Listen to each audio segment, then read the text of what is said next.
पंजाब के एक डिस्ट्रिक्ट ननकाना साहब में पिछले दिनों की आंधी और तूफ़ान से बरगद के 2 दरख्त गिर गए थे। अगर ये चंद साल पहले का वाक़या होता तो ये दोनों दरख्त किसी लकड़ी के टाल में जा चुके होते, लेकिन हमारे एक शजर दोस्त सऊद असलम भट्टी जो ननकाना साहब के रहायशी हैं, उन्होंने ये इनिशिएटिव लिया। सेव द ट्री के इस शजर दोस्त सिपाही को सब सलाम।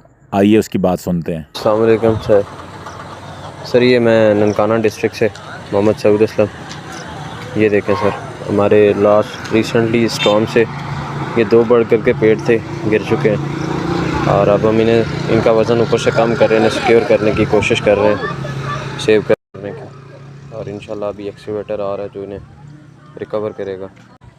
जी अस्सलाम वालेकुम सर, ये देखें नहर के किनारे हमारे 2 बरगद के पेड़ थे। ये थोड़ा सा यंग है, 25-30 साल पुराना होगा, और ये जो है तकरीबन जो है ना 70 कुछ साल पुराना पेड़ है। ठीक है, तो ये हमारे पास ही गांव के पास ही एक गांव है, तो उसके किनारे पे थे, बहुत प्यारे थे, गिर गए हैं। अभी अल्हम्दुलिल्लाह हम इन्हें सिक्योर करने की कोशिश कर रहे हैं। जैसे कि आप देख रहे हैं, हमने इनका वज़न कम कर दिया ऊपर से। अभी एक्सकेवेटर आ रहा है और एक्सकेवेटर से हम इसे कम करने की कोशिश करेंगे। इंशाल्लाह इसे इंस्टॉल करने की कोशिश करेंगे। अल्लाह ने चाहा तो इस मिशन में कामयाब होंगे।